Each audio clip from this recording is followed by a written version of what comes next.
ঠোঁটটা নিচে আর উপরেরটা কত দূর আছে মানুষ টের করতে পারে না। ওই যে ফেরাউনের জাদুকাররা যত জাদু বানাইছে, মুসা আলাইহিস সালামের লাঠি মার কেন অজগর সাপ কাছে যায় একটা বার শোষণ মেরে দিল। একটি টান কয় সুখ টান, ওই যে মোতার সময় যে দেয় এত করে টান দেয় যে মোচে আগুন ধরে দেয়, তার দিশে হয় না।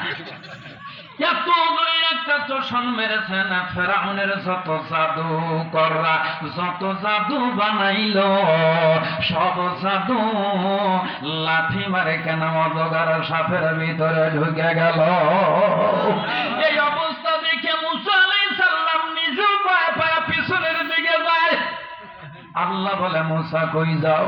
বলে আল্লাহ কি সামনে হাজির করলা, একটা বার যদি আমার দিকে তাকায়, একটা বার যদি আমার দিকে তাকায় চোখের জ্যোতিতে আমি শেষ। আল্লাহ বলে শুধু শেষ এইটা বললে তো হবে না, তুমি এখানে দাঁড়াও, এরপরে ওই অজগর সাপটা তুমি হাত দিয়ে ধরো। তন্ত অবস্থা কি মনে জানে কি আর পানি আছে।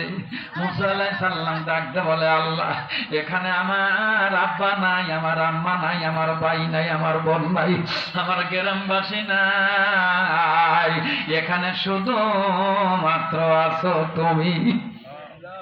মাওলা গো তুই সারা আর কে আছে আহ্বান দয়াল গো, তুই সারা আর কে আছে আহ্বান।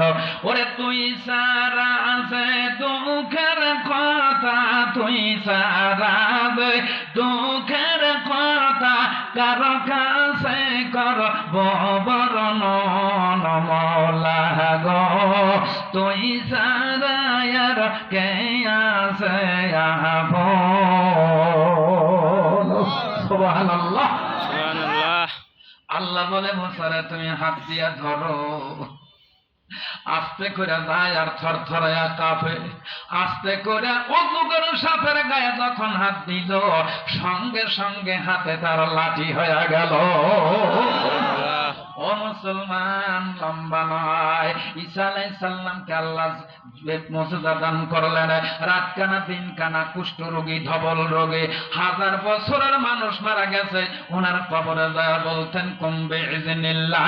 সব কুষ্ঠ রোগী ধবল রোগী রাত কানা দিন কানা সব রোগী হাত বুলাইয়া দিলে ভালো হয়ে যেত। ঈসা আলাইহিস সালাম নাই নাই এটা বলা যাবে না। আমার আল্লাহ তাকে আসমানে উঠে নিয়ে গেছে, আবার আসবেন। ও মুসলমান, ঈসা আলাইহিস সালাম যখন দাজ্জাল আসবেন, ইমাম মাহদী আসবেন, আসরের নামাজের আযান হয়ে যাবে, মুসল্লিরা কাতারবন্দি হয়ে যাবে, ইমামতি করবেন ইমাম মাহদী। এমন সময় কে যেন খবর দিবে আপনি ইমামতি করবেন না, ঈসা আলাইহিস সালাম চলে এসেছেন। ও মুসলমান, সিরিয়ার দামেস্কের মসজিদের সাদা মেম্বারের পাশে দুইজন ফেরেশতারা কান্দে বর করে ঈসা আলাইহিস সালাম দুনিয়ায় চলে আসবে। দেখতে বলবেন আপনি ইমামতি করেন। ঈসা আলাইহিস সালাম বলে আমি নবী হিসাবে আসি নাই, আমি এসেছি আখিরি জামানার পয়গম্বরের উম্মত হিসাবে।